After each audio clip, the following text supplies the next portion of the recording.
We got Gators breakdown here. We know we're business. Gators breakdown. Because there's never a dull moment in Gator Nation. The Gators Breakdown podcast is ready to go. I'm your host, David Waters. You can find me on social media at GatorDave_SEC.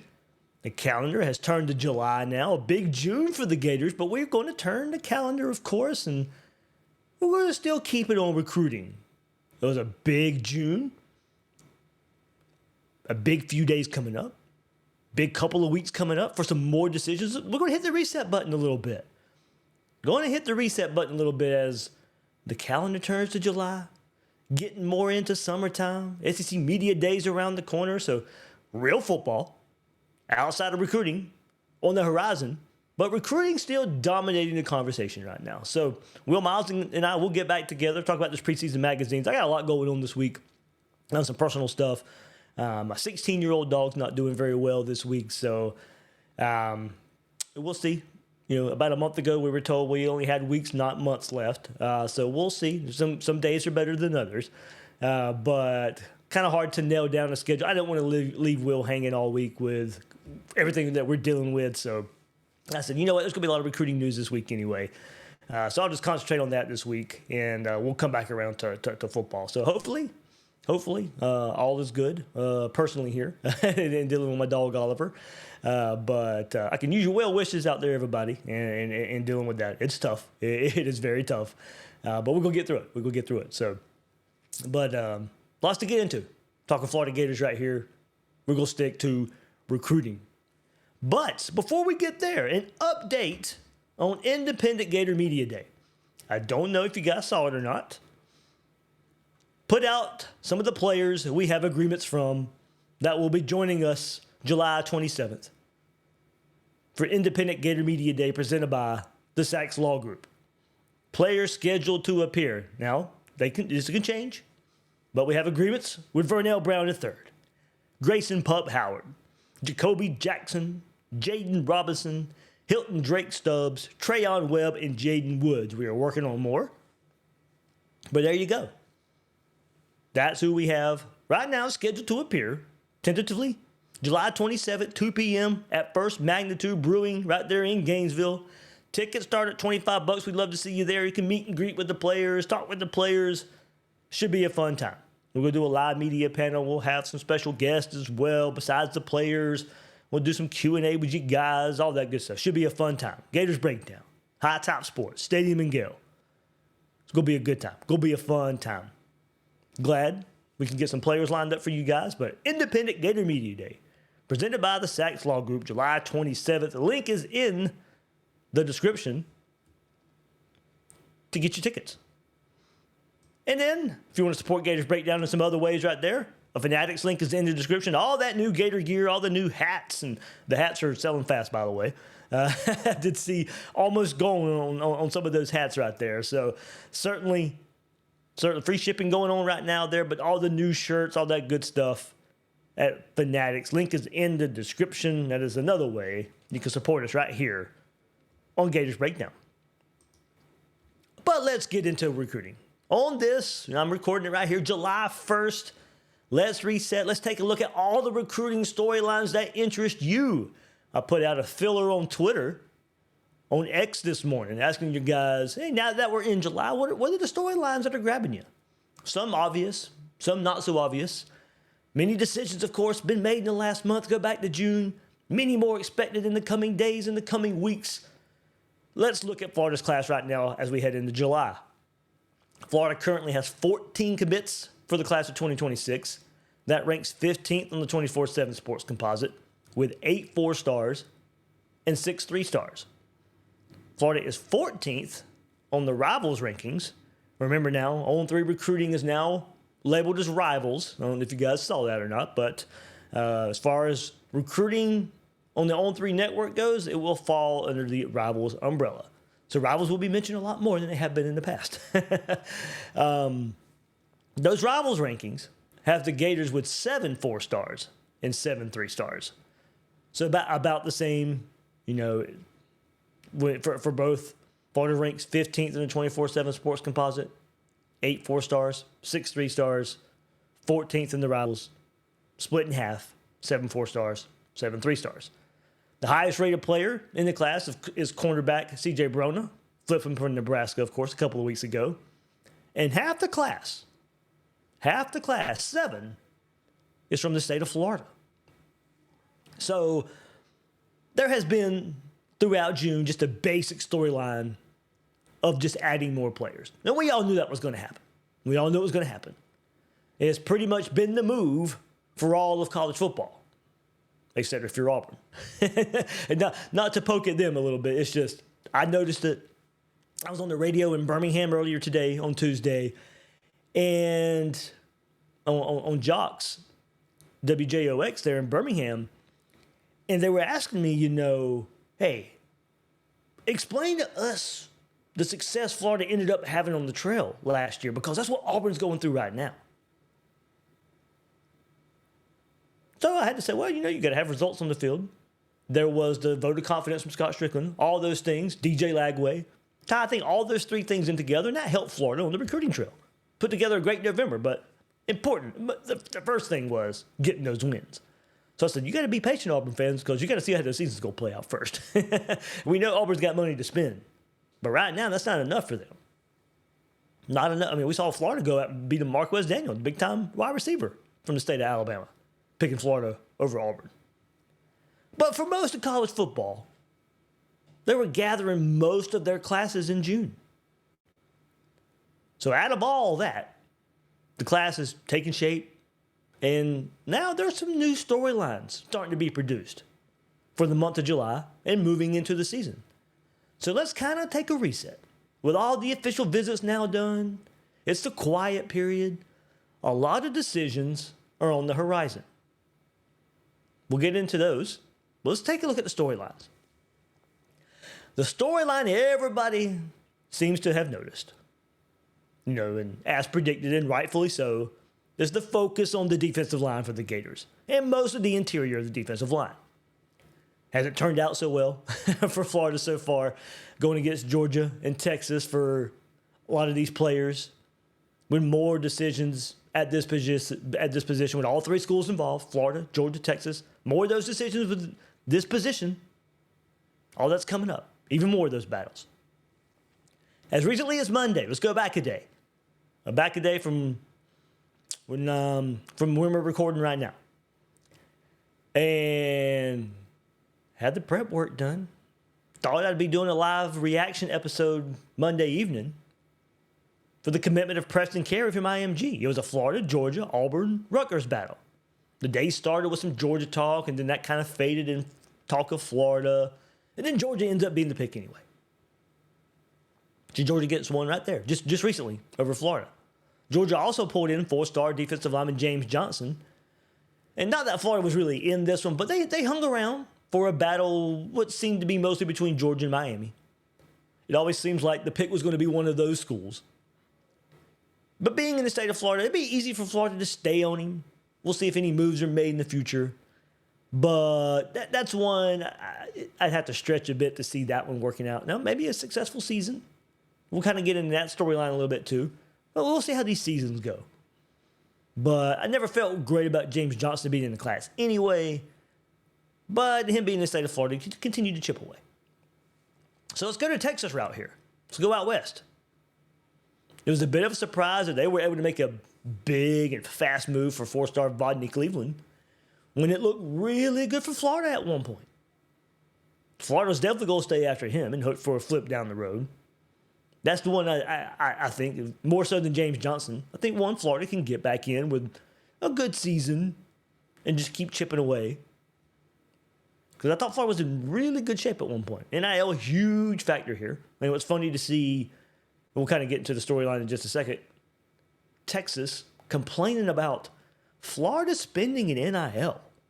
Now, Florida's going to overspend. You're doing the same. Pot, meat, kettle. Texas getting mad at other schools for spending money. Well, that storyline's coming because Florida's finding themselves in more battles. Some more battles with Georgia, more battles with Texas. And the 2 targets I'm talking about, Kendall Guervil and Valdin Sone. Texas has been trending for defensive lineman Kendall Guervil, but Florida may now actually be the school to beat. Now, you're going up against Texas, so take what we're hearing maybe with a grain of salt. You got to see Florida win one of these. And at this spot, now Florida, has some, Jerrell McCoy ended up coming to Florida over Texas. That was one. Florida's already won. But that's more the edge spot, more to end up going to be the edge spot. Well, we're talking interior defensive linemen. Texas got the job done early on, but let's look forward. Kendall Guervil, the 4-star from Fort Myers, he will make his decision July the 2nd between Florida, Texas, and FSU. So we'll get our answer soon. We'll get our answer from recording this in a day. A need for Florida on the defensive line as an athletic defensive tackle. He's got the mass and the quickness to make an impact in the middle, coming in 6'4", 315 pounds. Credited with 88 tackles, 12 tackles for loss, 2 forced fumbles, 5 sacks in 11 games per max preps. Florida needs this one. Florida needs this one to get in, make this one happen, and it's got to stick. But with the storyline so far of losing guys to Georgia, losing guys to Texas, you can't lose this one. This is the one Florida has to get this one. If you want to feel better about what's happening at the defense on the interior defensive line, Florida's got to get Kendall Guervil. Because I'm not so sure Florida is the team to beat for Valdin Sone. This one's hard to get a read on. Florida seemed like the school to beat until official visits started happening. And then he had to change his visit schedule. He had to go back home overseas. Official visit schedule kind of changed. Ended up visiting Florida midweek. So he got the visit in. But it was, it was kind of hectic. Dealing or having to keep up with his official visit schedule. It was supposed to be Georgia one weekend, and then that didn't happen. And as I said, Florida midweek. So with all that movement, not sure a decision's coming anytime soon. Georgia's entered the chat. Auburn's entered the chat. Sone may take a visit to Ohio State in the fall. So right now, Georgia's the team with the most buzz. To add another defensive lineman to, they got 6 defensive linemen already, do the Bulldogs. And continuing to target more. That's why it was a little bit of maybe surprising because of the numbers. Preston Carey ended up picking Georgia. But he did. James Johnson did. Sone might. So that's why I think Florida sits best with Kendall Guervil. You got to get that one done. From Fort Myers, home state kid. You need this position. You need this battle to go your way. Florida's got to get it done. And let's not forget, I haven't forgotten now, making this even more of a bigger need is the current plug in the middle that's committed to Florida on the defensive line. We still haven't seen J.J. Perez decommit from Florida and flip to Ohio State. That is the thought. I still think it's coming, but it is interesting that it hasn't happened yet. Now, at some point, he wiped his social media of all Florida stuff. That wasn't too long after his Ohio State visit. I know Ohio State feels good about flipping him.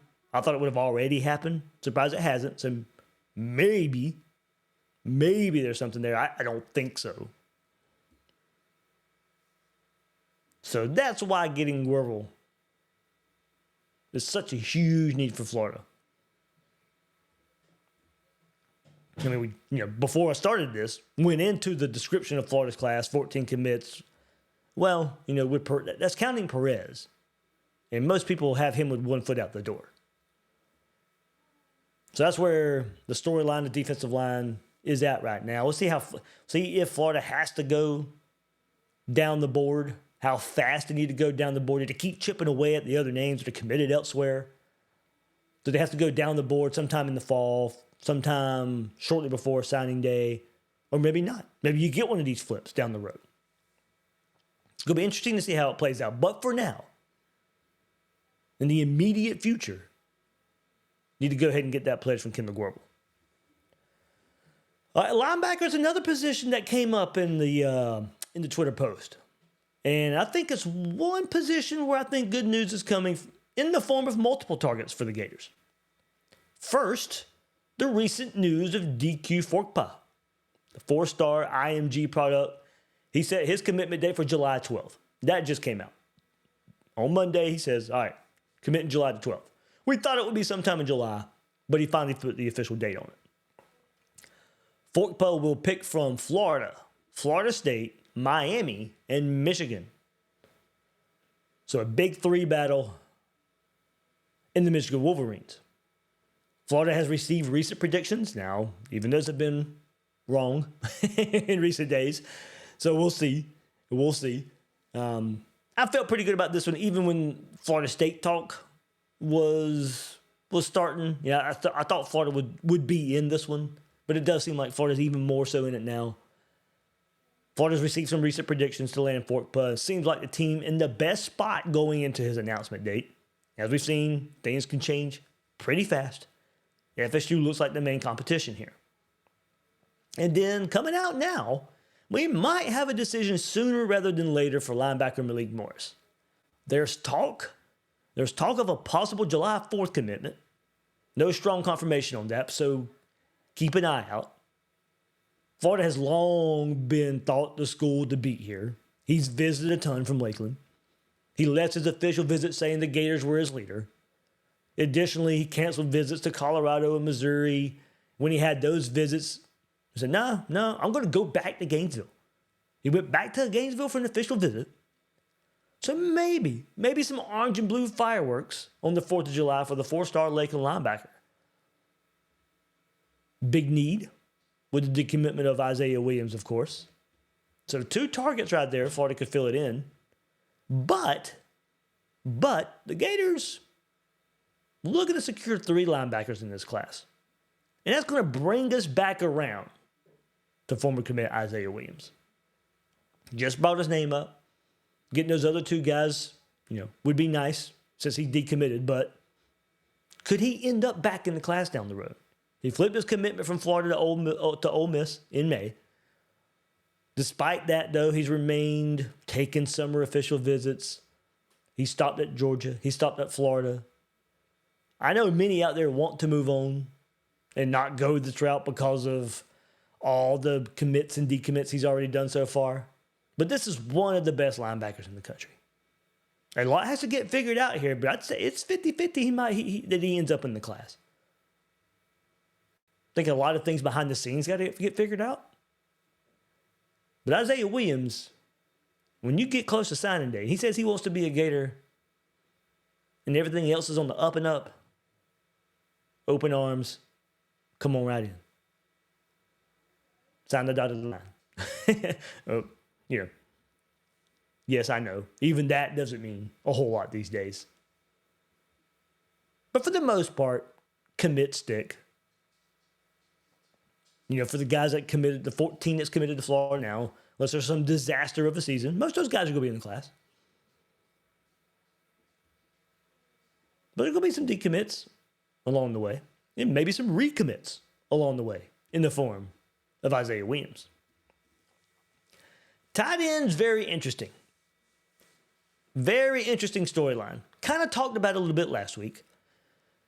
But at Popular Loner 91 on X, when he replied to my post, he asked, quote, the tight end position, like, are we done?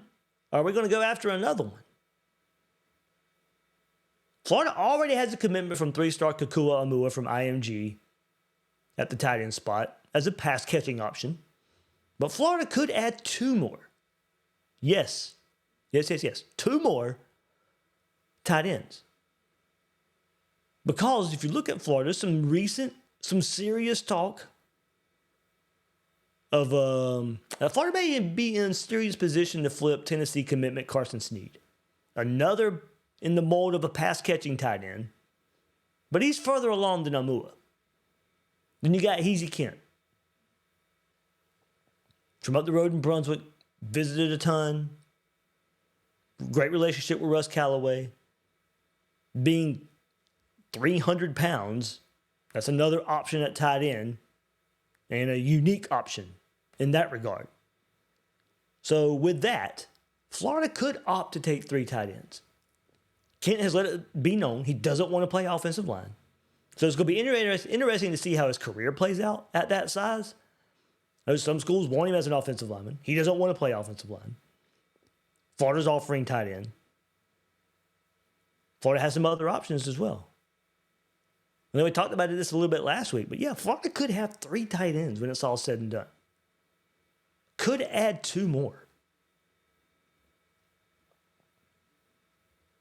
So as far as position storylines go, the major position storylines, I mean, Florida's already full at offensive line. And you got your quarterback in Will Griffin. Have done well at receiver. Carson Baker at running back. But the worry so far, and the question so far, I wouldn't necessarily say a worry for linebacker. We'll see how it goes. The worry's been at defensive line. Get there, have your storylines at linebacker because of the decommit of Isaiah Williams. So how will Florida rebound? Recent good news of 2 targets there. And then the tight end position is kind of unique as well. All right, so a couple more comments that I got off of that post. At 98 Slime on X asked, will we go back-to-back cycles with top 5 wide receiver? Now, I meant this, or I took this as a top 5 wide receiver. I don't know if it meant a top 5 wide receiver class, because Florida definitely had one. And I would say probably has one now with who they have. I mean, credit to the guys who coming after Vernell Brown III, Dallas Wilson, and Nashawn Montgomery. But I like what Florida's done there.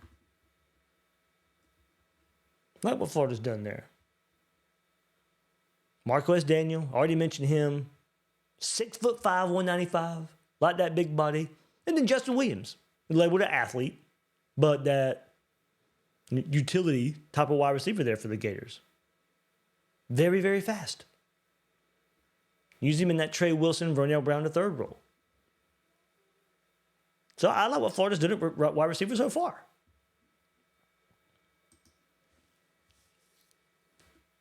But for now, if we're just talking a top 5 wide receiver in back-to-back cycles. Now, there was some, looking at it last year as well, there's some liberties there. I'll get into it in just a second.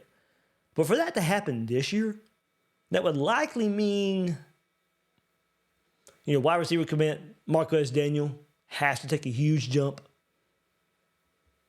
Currently, the 25th overall receiver in the 2026 class and the 24/7 Sports Composite. Can he jump 20 spots? I don't think so.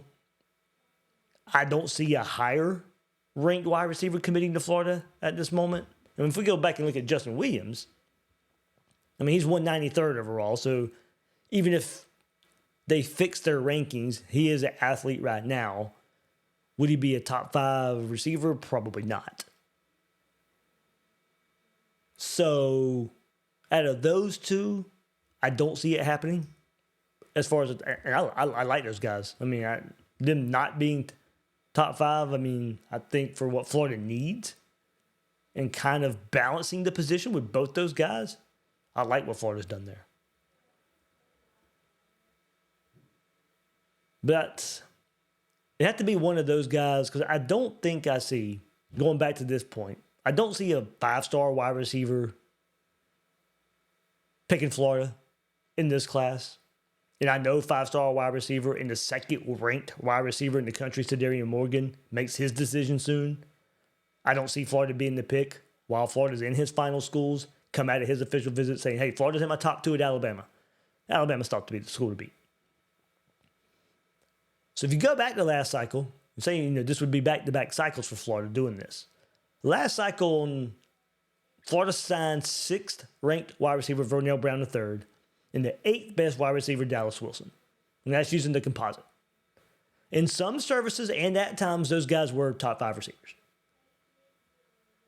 So there you go. Depending on what service you use. Yeah. So, yes.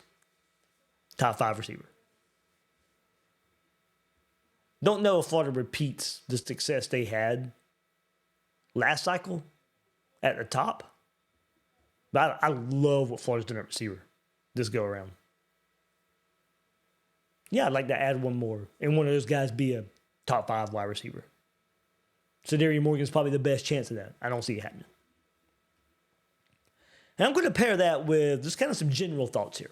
There was another thought on the post that I made, and it's at Fire Billy Napier on X. I don't control the names, guys. So don't blame me there. But it does bring up a good point. And I look at it, and I've spoken plenty of times with him on Twitter. It's a lot of what he says, he has some great points. Not everybody's sold on Billy Napier. We know that. We've had some good, cordial discussions. Plenty of them. I don't think he's outlandish with a lot of his takes. I think there's a lot of his takes are grounded in, solid thoughts. But in talking about recruiting, he does say it feels like it's setting up for a recruiting cycle where Florida would need another strong finish. Not going to happen, though, if the on-field results aren't there this fall. And I agree with that, but only in the sense of the end result, because it's a little bit different. Florida would be in a much better situation heading into the season on the trail than last season. So you won't need anywhere near the finish that Florida had last cycle. But to have the end result, if we're just looking at the end result, the high ranking we all want, then yes, Florida will need to have those good results on the field to keep the class and have a good finish. Add to it. I don't think we're looking either way at an elite ranked class. I don't see a top 5 class. And I know it ended up at 7th last year, but Florida was able to take advantage of a lot of situations to get there. Can we bank on that again? I'm looking at a finish around 10th, and with the right coaching and development over and over again, that should put you consistently in the college football playoff conversation. So for me, a big finish would be big names. I mean, Florida's, like I said, Florida's in a much better spot, numbers-wise, heading into a season. So a big finish, a good season, and a big finish on the recruiting trail likely means adding big names. Flipping guys like they did last year, but you don't need to flip as many. You don't need to add as many. So I'm looking at the end result here. A lot of the big finishes last year was numbers and quality of player. This time it's just going to be quality of player. So it's a little different situation. All right. One more. Let's take a look at it. Had to revise it. There's a lot of things going on. Let's take a look at the upcoming decisions. Let's get a timeline going here. Spoke about most of it right here and going through the talking points. But upcoming decisions for the Gator targets. Most of you will watch this on July 2nd. This episode's coming out on YouTube July 1st, the evening of July 1st.